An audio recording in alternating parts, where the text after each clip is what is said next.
One of the best things as a reviewer to watch happen is to watch a band be on a roll and just really produce some fantastic music and do so over the swath of time that you've covered them.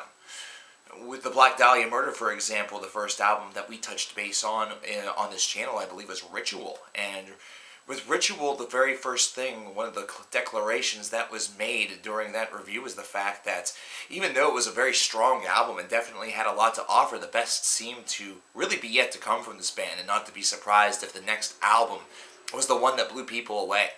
And then, of course, Everblack occurred a couple of years back and did exactly that.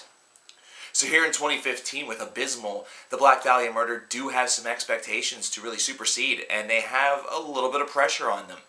Though not really. All the band really needs to do is continue to write at a high level, and the fans are going to be very, very pleased. Such a thing was definitely true whenever Vlad, Son of the Dragon, came out a little bit earlier this summer, which certainly showcased the band still operating at a very tight-knit pace. Not to mention, they just seem to have everything working within their melodic death metal, though more death metal-centered style of heavy metal. And it gave us all a grand amount of hope that Abysmal was going to follow within the trend of the past couple of Black Dahlia Murder releases.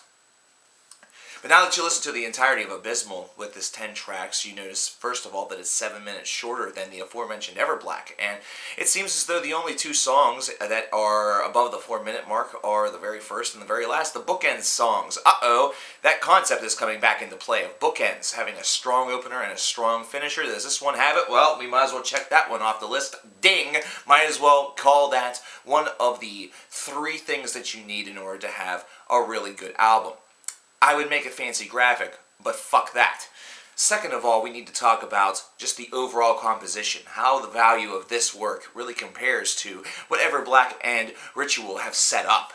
Now, there's one thing I'll say about Everblack was the fact that it was an insanely diverse album. It was one that showcased the band's brutal side while also showcasing their melodic side. They really combined those two assets very, very nicely, coupled them together, and made a marriage of a fantastic album. With Abysmal, it's one that reminds me a little bit more of some of the later work of Carcass-led Arch Enemy. We're talking, of course, the Amont Brothers. This is something that those guitar styles and the overall way in which some of the songs not only sound that they've been constructed, but also that they've been produced by the production team definitely mirrors a little bit of what Arch Enemy was able to do during the latter stages of the 1990s. And really, that comparison is not a bad thing whatsoever, considering Arch Enemy has a very similar real style, not to mention a really, really similar list of beneficial tools in their tool shed, where they had a great pair of guitar players. They had a strong singer that definitely projected all of the ideas and emotions very, very well, and overall the band just really kicked ass and had a lot of energy that was brought behind them thanks to all of this. And the Black Dahlia Murder possesses the exact same thing. So this comparison actually works in the band's favor and causes thing number 2, which is solid songwriting, which leads to a terrific flow. This is an album that from track number 1, from Receipt all the way down to That Cannot Die, which eternally is dead, tongue twister, thanks BDM, from those 2 tracks and within, it just goes very, very nicely from one track to the next. You don't feel out of sorts, you don't feel out of mind, you don't feel lost, and there is enough of a similarity between some of these tracks that it really complements one another, while at the same time providing a little bit of tactical deviation here and there, though the one disappointment that I will state is that it was not done as much as it was done on Everblack, and the brutality factor seems a little bit more dialed back in favor of the melodic side. Could be nitpicky, could be very personable whenever it comes to something like that, whether or not that's something that is bothersome to you or not. But for me, it definitely seemed that the overall energy on this album was just dialed down, just a microcosm. And sometimes that's all it takes in order to really cause a big fluctuation in how great the album is. Now, the very final thing that needs to be really catapulted into view is how this thing is put together. Overall, this is a disc that has phenomenal guitar work. It's one that is accented also very nicely by the quickened nature of these tunes. It's something that gives it a lot of quick prominence, but at the same time leaves a lasting impression. Some of the soloing on this disc is certainly some of the best that the Black Dahlia Murder has really been able to come up with. The one thing that I will say is that at times the formula does yet to be a little bit predictable, but at the same time, just because you can pinpoint just about the whereabouts of a song duration that the guitar solo may hit doesn't necessarily make it a bad album, considering the body of work that comes around it is also very solid. So it still takes you on a couple of different songwriting journeys, a couple of strange places, but overall this is one that feels a little bit safe, almost as though the Black Dahlia Murder has taken advantage of the plateau effect and the writing just slipped just a little bit. But overall, we do have the third thing that makes a good album, which is an excellent body of material that is solid from the very first track all the way down. There's not a bad song on this album. That's the one thing. Even if the formula is a little bit predictable, there is not a song that could be considered a real slouch on this one. There's always something to find that makes it a bit redeeming.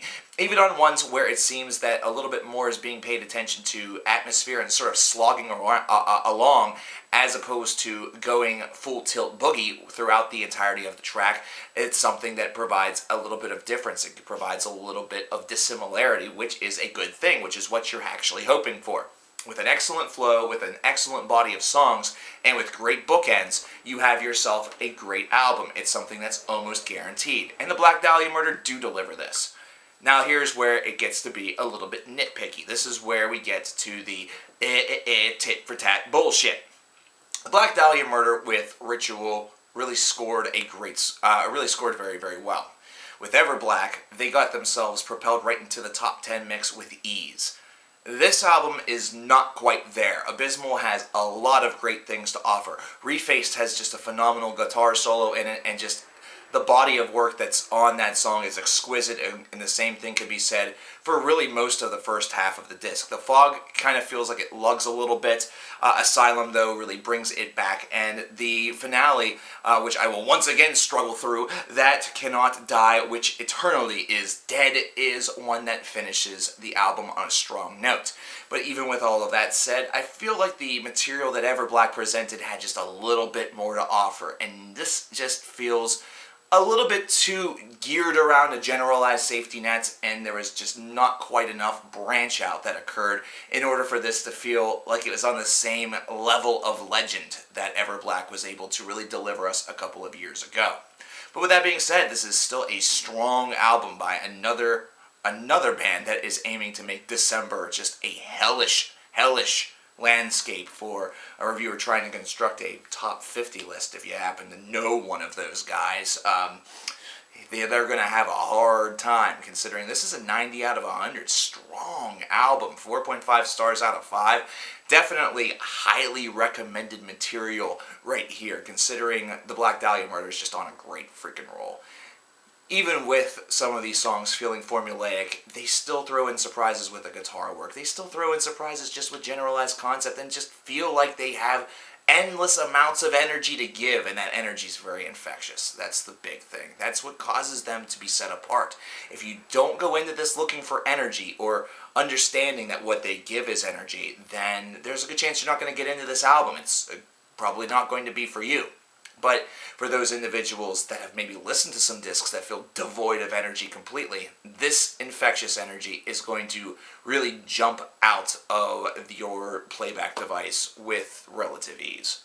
I want to know what you guys think about Abysmal, though, by the Black Dahlia Murder. Let me know in the comments below. You've probably seen something floating around me talking about the new My Dying Bride album, which we reviewed earlier today. Go and check that review out if you have not already. We have a lot more to come this week, and we're not sure what's next, but we will definitely keep you informed if you're over on the Facebook group. So if you're not there, description box, go there now, because we have only about 11 more albums to review this week, so you're going to want to hop on board the train and subscribe.